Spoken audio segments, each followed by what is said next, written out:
Tere tulemast seeriasse, kuidas osta enda esimene kodu. Täna räägime, kuidas õiget pakkumist efektiivselt otsida.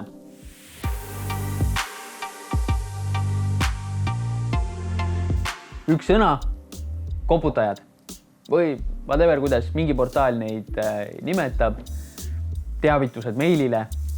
Kui sa nüüd piisavalt oled juba ise portaalides otsinud, surfanud, siis mingist hetkest sul peaks juba üsna selge ettekujutus olema, millistele kriteeriumitele sul siis otsitav kodu vastama peaks.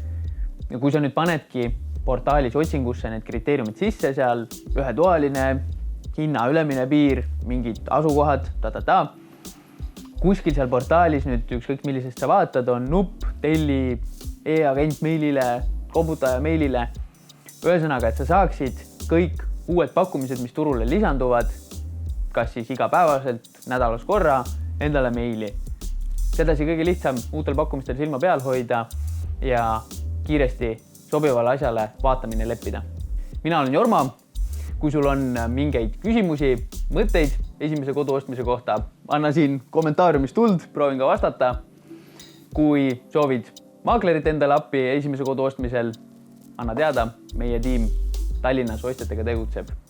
Näeme järgmises osas.